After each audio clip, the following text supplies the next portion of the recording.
दीपावली के पावन पर्व पर हुआ लाइव प्रसारण वीएमकेएस यूट्यूब चैनल पर। श्री शक्तिपुत्र जी महाराज जी ने संपूर्ण देशवासियों को अपना आशीर्वाद प्रदान किया। तत्पश्चात भारतीय क्रिकेट टीम के खिलाड़ी विराट कोहली को एवं समस्त टीम को शक्तिपुत्र जी महाराज ने अपना पूर्ण आशीर्वाद प्रदान किया। तत्पश्चात उन्होंने दीपावली पर्व पर अपने विचार रखते हुए सनातन धर्म के गुण रहस्य के बारे में अपने विचार रखे एवं सनातन धर्म का दुष्प्रचार कर रहे एवं जो साधु संन्यास नशा पान कर रहे एवं जो भोली भाली जनता को लूट रहे हैं उनको सख्त चेतावनी दी। एवं शक्तिपुत्र जी महाराज ने कहा कि जो मेरे द्वारा नवरात्रि पर्व पर आवाज़ उठाई गई थी उस आवाज़ को आप लोगों ने समझा है। उस आवाज़ को पहले आप लोग समझें फिर विचार करें। उन्होंने जो शक्तिपुत्र जी महाराज के शिष्यों को लगातार धमकियां दे रहे लोगों को भी सख्त चेतावनी दी और कहा कि मैं वह चेतना हूँ जो अजर अविनाशी है, जिसे ना कोई आज तक मिटा सका है और ना मिटा पाएगा। इसलिए आप लोग सचेत हो जाएं और धर्म रक्षा, राष्ट्र रक्षा, मानवता की सेवा के लिए कार्य करें और सनातन धर्म को बचाने का कार्य करें। एवं शक्तिपुत्र जी महाराज ने देश के प्रधानमंत्री नरेंद्र मोदी को भी सबसे अच्छा प्रधानमंत्री बताया एवं जातिवाद, छुआछूत फैलाने वाले लोगों के बारे में अपने विचार रखते हुए कहा कि आप लोग जात पात को फैलाना बंद करें। जात पात से सनातन धर्म की रक्षा नहीं हो सकती। शक्तिपुत्र जी महाराज ने जात पात को देश के अंदर सबसे बड़ी बीमारी कहा एवं महाराज जी ने कहा कि आप लोग प्रक्षेप करके एवं लोगों के घरों में, सार्वजनिक मंचों में जाकर उन्हें अपनाने का कार्य करें। और वर्तमान में सीमाओं की रक्षा करते हुए जो हमारे सैनिक इस देश की रक्षा के लिए अपने जीवन का सर्वस्व बलिदान दे करके आज हमें यह दिन प्रदान करते हैं कि हम आज स्वतंत्रता तक के साथ दीपावली पर्व मनाते हैं। तो कम से कम एक दीप उनके नाम के अवश्य जलाएं। साथ ही आज दीपावली के महत्वपूर्ण पर्व पर मैं समस्त देशवासियों को, हिंदू समाज को, खासकर सनातन धर्म को मानने वाले लोगों को यह जरूर कहना चाहूँगा कि आज अगर एक ज्योति जला सको तो अपने हृदय में, अपने अंतःकरण में अवश्य जलाओ। कुछ समय पहले आपने दशहरा पर्व मनाया, अनेकों क्षेत्रों में रावण जलाए गए, उन उत्सवों को भी आपने देखा होगा, अच्छी बात है। मगर उत्सव मना लेने से हमारे जीवन में कभी भी कोई परिवर्तन नहीं आता। उनसे हम कुछ सीख लें। क्या हमने अपने अंदर के अहंकार को, अपने अंदर के रावण का हमने वध किया है? क्या हमने अनीति, अन्याय, अधर्म का वध किया है? उस पर यदि हम कुछ कदम उठाएंगे तो शायद समाज में बहुत बड़ा परिवर्तन आएगा। आज भी आप घरों को प्रकाशित करें, अच्छी बात है। घरों को साफ, स्वच्छ, सुंदर बना करके रखें, पूजन करें, आराधना करें, अच्छी बात है। मगर यदि आप अपने अंतःकरण पे एक ऐसी ज्योति जला सके जो आपके अंदर के अंधकार को मिटा सके, अंधकार कुरीतियों के रूप में, अंधकार जो समाज में अज्ञानता फैली हुई है, अंधकार जो आप अनीति, अन्याय, अधर्म को ग्रहण करके शांत चित्त होकर के बैठे रहते हैं, अनीति, अन्याय, अधर्म को विरोध करने की क्षमता आपके पास नहीं आती, वह ज्योति जलाएं जिसे धर्म रक्षा, राष्ट्र रक्षा, मानवता की सेवा करने की प्रेरणा आपके अंदर से उपजे। अंतःकरण में यदि हम ज्योति जलाने में सफल हो जाते हैं तो सही मायने में दीपावली का पर्व बनाने का हमारा अधिकार बनता है। क्या समाज में नाना प्रकार की जो कुरीतियाँ फैली हुई हैं उनको दूर करने के लिए कोई बाहर से नहीं आएगा? उसके लिए आप एक ज्योति अवश्य जलाएं। इन सभी बिंदुओं पर मैं विचार देता रहूँगा। आज दीपावली का पर्व है। मैं आज सबसे पहले उस भारतीय क्रिकेट टीम को अपना पूर्ण आशीर्वाद प्रदान करना चाहता हूं, जिन्होंने कल हमें बहुत सुंदर एक ऐसा उपहार दिया विजय के रूप में, खुशियों के रूप में। क्योंकि जिस उपहार से, जिस खुशियों से पूरे करोड़ों करोड़ों लोगों के जनमानस में एक उत्साह पैदा हो जाए, कोई भी कर्म हो, चेतना का कर्म हो, खेल के माध्यम से हो, समाज सेवा के माध्यम से हो, किसी क्षेत्र के माध्यम से हो, वो एक सराहनीय कर्म होता है। अतः मैं विराट कोहली को विशेष तौर पे अपना पूर्ण आशीर्वाद प्रदान करना चाहूँगा और पूरी टीम को आशीर्वाद प्रदान करना चाहूँगी कि इस तरह हमें खुशियाँ समाज को देते रहें, युवाओं को देते रहें। युवाओं के अंदर एक चेतना जागृत होती है, प्रेरणा पैदा होती है। दीपावली का अति महत्वपूर्ण पर्व है। मैं आज दीपावली के अति महत्वपूर्ण पर्व पर कुछ महत्वपूर्ण बिंदुओं पर जिस अवस्था को प्राप्त कर लेने के बाद कुछ पाना शेष नहीं रह जाता। माता आदि शक्ति जगतजननी जगदम्बा से बढ़कर के कुछ भी नहीं है, जिसे ब्रह्मा विष्णु महेश भी माँ कह करके पुकारते हैं।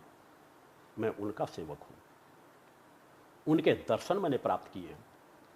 किसी को भी परीक्षण करना हो, मैंने इसीलिए परीक्षण कराया कि आज नाना प्रकार के लोग कहते हैं हमें ब्रह्मा विष्णु महेश के दर्शन हो गए, इनके दर्शन, नानी याद आ जाएगी।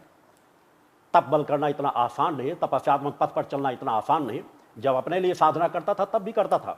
आज कितने संत है मुझे बताएंगे, 30 वर्षों तो मेरे शिष्य मेरे साथ रह रहे हैं, 11 बजे पहले रात्रि में विश्राम नहीं, नींद का क्रम नहीं, 2:30 बजे प्रातः जग करके प्रातः की अपने ध्यान साधना की क्रियाओं को पूर्ण करता हूं और रात्रि में भी थोड़ी देर के लिए जगता हूं। विचार करना, सहज भाव से चीजें नहीं प्राप्त हो जाती।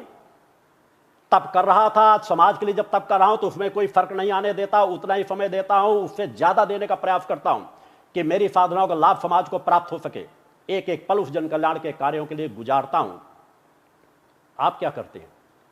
धन, कोई पैसा दे दे वो लाभ उसको दे दिया जाएगा।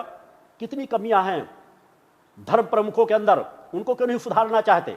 अगर मैंने आज कुछ समाज के लोगों पर आवाज उठाई है जो समाज का शोषण कर रहे हैं, उन पर विचार करना, सोचना कि हम राजसत्ताओं के कहीं गुलाम तो नहीं होते चले जा रहे, कहीं ना कहीं राजसत्ताएं अगर गलत भी करें उनके हम समर्थक तो नहीं होते चले जा रहे।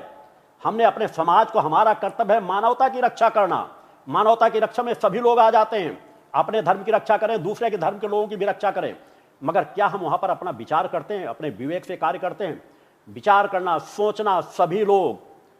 मेरे द्वारा जो आवाज उठाई गई धर्म रक्षा के लिए, मुझे भूख नहीं है। मैं एकांत साधनाओं में पहले भी रत था, आज भी रत हूं, आगे भी रत रहूंगा। एक नहीं दर्जनों संस्थाओं पे गया था और जा के कहा था मुझे अपनी पहचान भी नहीं देना, मैं एकांत स्थान में रहना चाहता हूं, मगर मैं समाज में एक परिवर्तन चाहता हूं। आप लोग आगे आओ, कार्य करो, साधनाएं मैं करूंगा, मगर जो कहूं वह कहते जाओ और समाज में परिवर्तन आता चला जाएगा। उस दिशा में कार्य करो, मगर हठधर्मिता, अहंकार मेरे अंदर नहीं है। मेरे अंदर झांकना है तो मेरा हृदय गुलाब की पंखुड़ियों से भी अधिक कोमल है, मगर अनीति अन्याय अधर्म के सामने इतना कठोर है कि लौ खंड भी पिघल जाएंगे, वह भी उसका सामना नहीं कर पाएंगे। मैं एक अजर अमर अविनाशी आत्मा हूं, आत्मा का जीवन जीता हूं, आत्म ग्रंथ को श्रेष्ठ मानता हूं। सभी ग्रंथों का अध्ययन करने के बाद बचपन से अब तक अपनी यात्रा में प्रमाण दे चुका हूं। 8 यज्ञ समाज में करके मैं एक चुनौती अपनी तरफ की पेश करता हूं। मैंने कब शंकराचार्यों का अपमान कर दिया? इस नवरात्र की बातों को आपने सुना नहीं है कि नवरात्र की कैसेटों मैंने अपनी तरीके एक एक लाइनों को दोबारा सुन लेना, ऊपर ऊपर से चिल्लाते रहो, उससे मैं परवाह भी नहीं करता। मैंने कहा है कि शंकराचार्यों की उपस्थिति में, काफी विद्युत परिषद की उपस्थिति में, मीडिया वर्ग हो, अन्य लोग हो, बुद्धिजीवी वर्ग हो, डॉक्टर हो, वैज्ञानिक हो, वह सब परीक्षण करें। मैंने कहा कि मैं परीक्षण, मैंने कहा कि मैं भी अपनी एक चुनौती रखने के लिए कि पहले लोग निकल करके आए, चुनौती मैंने पेश की है, और जो सबसे सफल होकर के निकल के आ जाए वह मुझसे चुनौती का सामना करे। और अगर मैं पराजित हो जाऊंगा तो जो कहेंगे वो सब शर्तें स्वीकार कर लूंगा। मैंने कब शंकराचार्यों का अपमान कर दिया? मैंने तो कहा मैं वह वाक्य देख लेना, मैं एक बार जो कह देता हूं वह मुझे मन मस्तिष्क में सदा रहते, जो मैं किसी अहंकार से नहीं कहता। मैंने कहा था मैं शंकराचार्यों के पक्ष से खड़ा होने के लिए तैयार हूं, और जहां इसके पहले 1-2 बार मैंने शंकराचार्यों के विरुद्ध भी आवाज उठाई है। अगर एक शंकराचार्य कांग्रेस की बात आते ही किसी पत्रकार को तमाचा मार दे तो आवाज उठाई जाएगी। एक शंकराचार्य जब किसी धार्मिक स्थल, जब मैं भी छोटा था, मैंने तो शंकराचार्यों को सम्मान करने का प्रयास किया है, मेरे साधनात्मक जीवन को देखने का प्रयास किया। अहंकार की बातें नहीं है। अगर मैं नहीं कहूंगा तो तुम जैसे लोगों को, धूर्तों को जवाब कौन देगा? मैं धूर्त सब संबोधन कर रहा हूं, वह जो आज टिप्पणी कर रहे हैं। इस चीज पर विचार करना उन नास्तिकों को या उन लोगों को जो आज छोटी छोटी छतरी तान करके बैठ गए हैं और छोटी छोटी बातों पर टिप्पणी करना प्रारंभ कर देते हैं कि बड़ी बड़ी गाड़ियों में चल रहे हैं, वैभव भोग रहे हैं। तुमने मेरे वैभव को क्या देखा है? मैं यहां 25 साल से यहां रह रहा हूं, 5 किलोमीटर में यहां व्यवहारिक शहर है, मेन शहर है। यहां इन 25-30 सालों में कोई एक बार बता दे, एक बार मैं व्यवहारिक शहर में घूमने के लिए गया हूं या किसी काम से जाकर किसी जगह बैठा हूं? मेरे जीवन को देखने का प्रयास करो, तुम्हारी आंखें फटी की फटी रह जाएंगी। बचपन से अब तक मेरे साधनात्मक जीवन की मैं तपस्यात्मक जीवन जीता हूं। मुझे आज भी कोई भूख नहीं है, ना मान की ना सम्मान की। मैंने आज से 2500 साल पहले सभी तरह के शिष्यों को गालियां दो, मैं शांत बैठा रहूं। मैंने आज तक कभी किसी शिष्यों का, किसी भी धर्मगुरु के शिष्यों को अपमानित होने नहीं देखना चाहता, क्योंकि कोई कहते हम वह लोग हैं जो कंकड़ पत्थर में भी भगवान देखते हैं, पेड़ पौधों, नदियों को, पशुओं को पूजते हैं। मगर आप लोग क्या कर रहे हो? जिन लोगों ने गालियां दी, जिन लोगों ने देवी देवताओं को जूता पालिश करने की बात कही, उनके प्रति आवाज न उठा करके आप मेरे द्वारा उठाई गई आवाज पर आप लोगों ने टिप्पणी करना प्रारंभ कर दिया, बिना यहां की जानकारी लिए कि मैं आज मान सम्मान को भोगना चाह रहा होता तो आज 35 सालों की यात्राओं में मैंने कहां कहां किन किन मंचों में जाकर मान सम्मान को भोगने का प्रयास किया।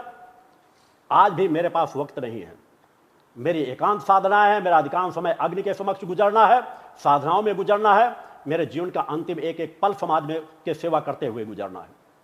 मेरे द्वारा जो आह्वान किया गया है, मेरी एक इच्छा है कि समाज में कुछ तपस्वी निकल के आए, सम्मान हो उनका, जिनके अंदर तप बल हो। क्योंकि आज अगर कुछ परिवर्तन डाला जा सकता है तो ज्ञान से ज्यादा महत्वपूर्ण है तप। यदि तपस्वी सामने आएंगे और तप बल को लेकर के सच्चाई ईमानदारी के साथ समाज सेवा को मुखर होकर के कार्य करेंगे तो समाज में बहुत बड़ा परिवर्तन डाला जा सकता है। हम भारत को विश्व गुरु बना सकते हैं।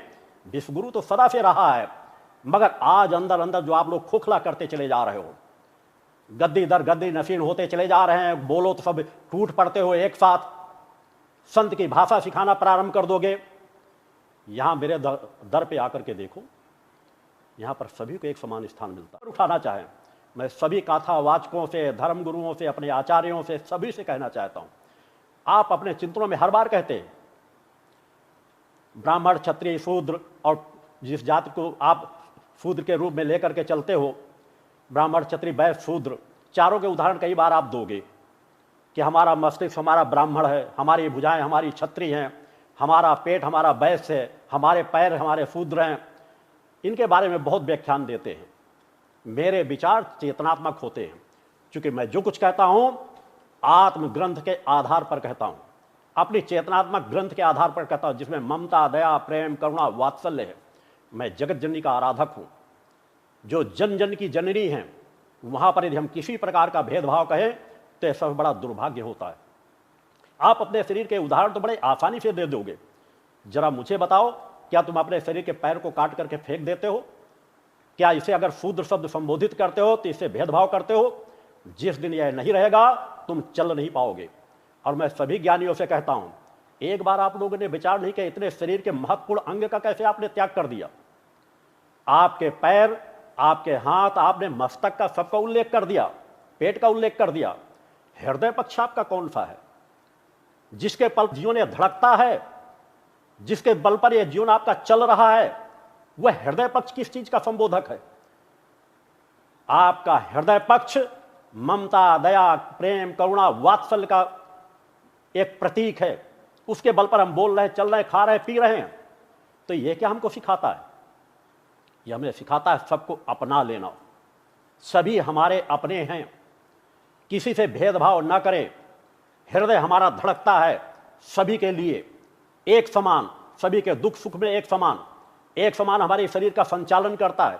तो आज हमने हृदय के पक्ष पर क्यों नहीं विचार किया? हृदय हमारा क्या सिखाता है? आप उसी समाज को जिसे अछूत कहते हो, इतने वर्ष गुजर चुके, कहीं पर भी विचार नहीं आया। एक वह समाज जिस पर कहीं ना कहीं यदि आज आप मेरी बातों पर विचार नहीं कर सकोगे तो आने वाला समय कभी आपको माफ नहीं करेगा। आने वाले समय पर आप उसकी भरपाई नहीं कर पाओगे। वर्ण व्यवस्था में नहीं कहता कि तत्काल 1 मिनट के अंदर ये व्यवस्थाएं समाप्त हो जाएंगी। समाप्त करने में भी 2500-50 साल लग सकते हैं, अगर सभी लोग मिलकर के प्रयास करना चाहें। समय की माता आदिशक्ति जगदनी जगदम्बा की कृपा है, मेरे द्वारा तो आज 40-45 वर्षों से आवाज उठाई जा रही है। मैंने 5-7 वर्षों के बाद से कहा कि मैंने कभी भी छुआछूत आज कोई एक प्रमाण नहीं दे सकता। मैंने छुआछूत को महत्व दिया हो, सभी के लोगों के जाति धर्म के छूते हुए भोजन को नए शंकराचार्य नियुक्त किए गए।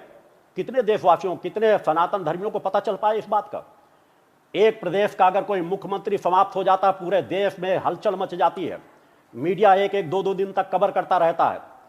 हमारे सम्मानीय शंकराचार्य दिवंगत हुए, स्वरूपानंद जी, उनके बारे में कितना देशवासियों को, बहुत लोगों को तो पता ही नहीं चल पाया कहाँ कैसा कार्यक्रम हुआ। क्या वहां तो होना चाहिए, अगर वास्तव में हम सनातन धर्म के रक्षक हैं तो क्या हम उनके बारे में कोई जानकारी ज्यादा नहीं दे सकते समाज को?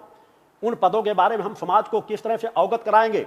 दुनिया भर का वैभव होने के बाद भी बड़े बड़े अखाड़ा परिषद जब प्रयागराज में जाते हैं, कुंभों में जाते हैं, तो अपना वैभव ही तो दिखाते हैं। उतने बड़े वैभव को दिखा करके हमने शंकराचार्यों के मठों को, पदों को हमने किस प्रकार से समाज में प्रेजेंट किया है? यह बात कमरे के अंदर बैठ करके नहीं हो सकती। कमरे के अंदर बैठकर होने वाली बातों के लिए तो मैं पिछले 45 वर्षों से आवाज़ उठा रहा हूँ, 35 वर्षों से मुखर होकर के आवाज़ उठा रहा हूँ हर मंचों से। व्यक्तिगत तौर पर मेरी टीम सभी शंकराचार्यों के यहाँ जा करके भी मिल चुकी है। कुंभ जब होते थे तब वहाँ भी जा करके टीम मिल चुकी सभी चीज़ों में। अन्य सभी जो सामर्थ्यवान लोग थे कि कहीं न कहीं हमें सुधार करने की आवश्यकता है। 5-5, 7-7 करोड़ में मंडलेश्वर, महामंडलेश्वर बनाए जा रहे हैं। तो आखिरकार कहीं तो विचार किया जाएगा, कहीं तो विचार किया जाएगा कि सत्य और असत्य कहाँ से, किस प्रकार से हम सत्य की रक्षा कर सकते हैं। मुझे बताना, सम्मान की दिशा किस तरफ मुड़ती चली जा रही है। प्रयागराज का कुंभ का याद होगा, देश के प्रधानमंत्री ने कुछ जो वहाँ सफाई कर्मी थे जिनसे हम अछूत मानते हैं, उनके जाकर के चरण धोए, पैर धोए। मैं आप सभी आचार्यों से कहना चाहता हूँ, आपके मन में एक भाव कभी क्यों नहीं आया? अरे आप उनके चरण न धोते, इतना बड़ा बड़ा वैभव दिखाते हो जाकर के, वो आपकी गंदगी साफ करते हैं, रोडों को साफ करते हैं, सफाई कर्मी हैं, कभी उन्हें भी बुला करके सम्मानित कर देते, कुछ उपहार भी भेंट कर देते। वह कार्य आपने नहीं किया। वह कार्य कौन कर रहा है? देश का प्रधानमंत्री। क्योंकि मैंने अनेकों मंचों से भी कहा है कि देश का प्रधानमंत्री एक सामान्य प्रधानमंत्री नहीं है, वह भी एक चेतना है। मेरे द्वारा उनके अच्छे बुरे कार्यों की बुराई भी की जाएगी, मगर अनेकों मंचों से कह चुका हूं, इस धरती पर अगर सबसे बड़ा हितैषी कोई है तो मैं हूं। उनके बुरे कार्यों का विरोध करूंगा, अच्छे कार्यों का समर्थन करूंगा, आवाज उठाऊंगा, समाज से भी कहूंगा आवाज उठाएं, जिससे उनके कार्यों की दिशा और व्यवस्थित दिशा में होती चली जाए। वह बात छोड़ दीजिए, उसका ध्यान इस चीजों के लिए जाता है कि हमें किसको सम्मान देना चाहिए, किसको न सम्मान नहीं देना चाहिए। दूसरी बात पर आ जाइए, राम मंदिर का निर्माण हो रहा है। उस राम मंदिर का निर्माण हो रहा है, उस राम मंदिर के निर्माण में आप शंकराचार्यों की भूमिका कहां पर है? आचार्यों की भूमिका कहां पर है? उन अखाड़ा के लोगों की भूमिका कहां पर है? केवल उपस्थित होकर के बैठ जाना। अगर आप सभी ज्ञानी थे तो क्या, मैंने कहा, सनातन धर्म भी उस दिन प्रसन्न होते अगर हमारे देश के प्रधानमंत्री के साथ हमारे चारों शंकराचार्य बैठे होते और पंच परमेश्वर बनकर के उसकी भूमि की पूजन करते। वह पूजन का सौभाग्य भी हमारे देश के प्रधानमंत्री को मिला है। एक नहीं, अनेकों कार्यों में देश का प्रधानमंत्री जितना धर्म का प्रचार प्रसार कर रहा है, समाज की सेवा कर रहा है, उतना हमारे शंकराचार्य मुखर होकर कहीं पर क्यों नहीं आ पाते? मैं मांग करता हूं, मेरी वेदना यह है, चूंकि मेरी व्यक्तिगत वेदना नहीं है, यह हमारे जनमानस की वेदना है। मैं अब तक 1 करोड़ से अधिक लोगों से व्यक्तिगत तौर पर मिल चुका हूं। 15 लाख से ज्यादा दीक्षा प्राप्त मेरे शिष्य हैं। करोड़ों लोग इस विचारधारा के अनुयायी हैं। 1 करोड़ लोगों से व्यक्तिगत रूप से मिलना सामान्य बात नहीं होती। मेरा यह वह स्थान है जहां पर कोई VIP सामर्थ्यवान व्यक्ति आता है, उसे बैठाल दिया जाता है। सबसे पहले गरीबों से, आम जनता से मिलता हूं, उसके बाद उनसे मिलता हूं। यह पिछले 26 सालों का रिकॉर्ड कोई भी देख सकता है। एक बार भी ऐसा नहीं हुआ होगा। और आप लोगों के यहां क्या होता है? कुछ लोग, चंद लोग तो बड़े बेशर्मी से शब्द कहते हैं कि जो पैसा वाला आएगा मैं पहले उसे मौका दूंगा, पैसा मेरे लिए फ्री। मैं आपको अभी सचेत करना चाहता हूं कि अपने ब्राह्मणत्व को जगाओ, अपने ज्ञान को जगाओ। ब्राह्मण, क्षत्रिय, वैश्य अगर अपने आप को सामर्थ्यवान मानते हो तो दूसरे उस समाज को कटने मत दो। आप लोगों की गलतियों की वजह से समाज कट रहा है, उसे समाज को अपना लो। वो अपना समाज है। प्रायश्चित करके, मेरे द्वारा प्रायश्चित शब्द बार बार संबोधन किया जा रहा है कि हमें मौका आज है कि हम प्रायश्चित करके उनके सामने जा करके समाज में सार्वजनिक मंचों के माध्यम से घोषित करके कि कल कुछ धीरे धीरे वो व्यवस्थाएं गलत नहीं बनाई गई, मगर उनका दुरुपयोग हो गया। उस दुरुपयोग को आज हम समझ सकते हैं। उस दुरुपयोग ना होने पाए आगे भविष्य में, इसलिए पूरा समाज हमारा एक है। हम किसी से छुआछूत नहीं करेंगे, सफाई शुद्धता को महत्व देंगे। जहां सफाई शुद्धता नहीं, वहां उनको प्रेरित करेंगे और वह पूरा समाज हमारा अपना है। हम कुछ दुख तकलीफ सह करके उन्हें सहारा देने का प्रयास करें। सामान्य स्थिति नहीं है। याद करो, गांवों में, गलियों में कितने सताए गए हैं उनके माता पिता, पूर्वज, और उनके अंदर विद्रोही भावना पैदा हो रही तो गलत नहीं पैदा हो रही। हम सचेत हो सकते हैं, हम उसे संभाल सकते हैं। आज हजार हजार लोग, 10-10 हजार लोग खड़े होकर के, कोई बौद्ध धर्म स्वीकार कर रहा है, कोई ईसाई धर्म की तरफ जा रहा है, क्योंकि वो यही तो कहते हैं कि हमारे धर्म में आ जाओ, हम सब एक हैं, कोई छुआछूत नहीं, कोई भेदभाव नहीं, भले उसके बाद उनका शोषण हो।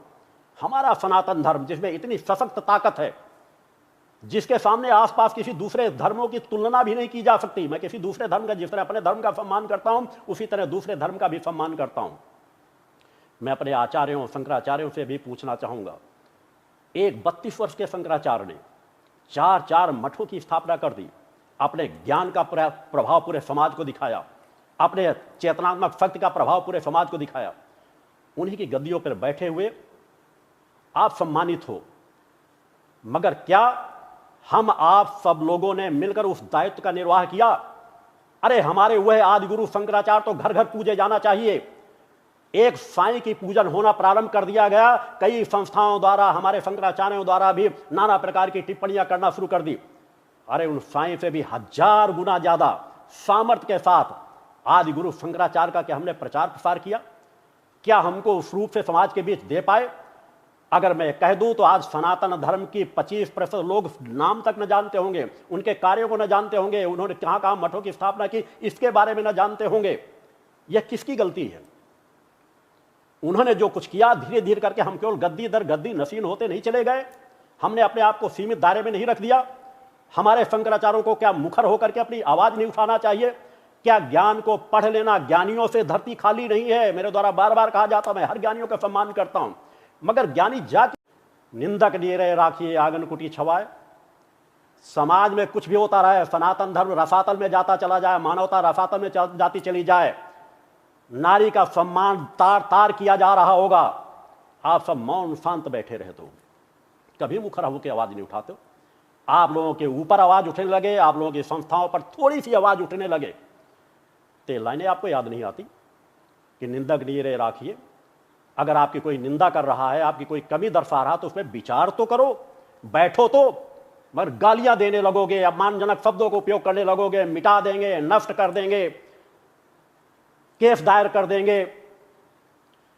यह वह चेतना है जिसे मिटाने वाला कोई पैदा नहीं हुआ। आज दीपावली के दिन सम्मान कह रहा हूं, मुझे कभी कोई धमकी देने की कोशिश मत करे, ना अखाड़ा परिषद की, ना नागांव की, ना किसी अन्य की। मैं एक वह चेतना हूं जो किसी के छत्र छाया में जीवन नहीं जीता। मेरी छत्र छाया माता आदि शक्ति जगजननी जगदम्बा का आंचल है। न मौत से डरता हूं, न सत्य बोलने से डरता हूं। मुझे मिटाने वाला कोई पैदा नहीं हुआ। मुझे मिटाने वाली वही, जन्म देने वाली वही मिटाने वाली है। इस सत्य को जानता हूं। मुखर होकर के आवाज उठा रहा हूं, मुखर होकर आवाज उठाता रहूंगा। नशे का कहीं पर भी कोई उपयोग करता है, मैं उसे साधु संत सन्यासी नहीं मानता। नशा करने वाला, गांजा पीने वाला, चिलम चढ़ाने वाला किस प्रकार से अपने अंदर की चेतना को प्राप्त कर सकेगा? कुछ लोग कहते हैं जंगलों में रहना पड़ता है, बिना कपड़ों के रहना पड़ता है, तो नशा करना ही पड़ेगा। तो फिर आप लोगों से तो श्रेष्ठ मैं मानूंगा कि वो जैन मुनि हैं। वो भी कपड़े नहीं पहनते, उनको तो किसी नशे की जरूरत नहीं पड़ती। फिर आपने क्या सीखा है कि सबसे बड़ा नशा तो हमारे अंदर है, चेतना का। यदि हमने उसे जगाने में सफलता प्राप्त कर ली, तो बर्फ की सिल्लियों पर बैठ करके भी हमारे अंदर वही हीट पैदा होगी। हमें वस्त्रों की जरूरत नहीं। मैं भी मर्यादाओं के लिए वस्त्र धारण करता हूं। आप लोग तो साल ओढ़ लेते हो, कोट ओढ़ लेते हो, नाना प्रकार की चीजें धारण करते हो। इन्हीं वस्त्रों में जो मर्यादा का एक वस्त्र है, इसके नीचे इनर भी नहीं पहनता। ठंडी हो, गर्मी हो, बरसात हो, एक ही वस्त्र रहते हैं। रात में जब सामान्य विश्राम करता हूं तो मात्र एक कंबल का उपयोग करता हूं। आवश्यकता न हो तो उसकी कोई आवश्यकता भी नहीं पड़ती। अपने आप में विचार करना। मैंने समाज को तपबल की चुनौती दी है, किसी गर्व और घमंड से नहीं दी। समाज को जागृत करने के लिए दी है। किसान परिवार में मेरा जन्म हुआ है, एक आध्यात्मिक परिवार में मेरा जन्म हुआ है। मेरे पिताजी स्वयं अपने गृहस्थ के सभी कर्मों को लेकर चौथे पद में दंडी सन्यासी हुए हैं। उनकी समाधि स्थल यहां पर बनी हुई है।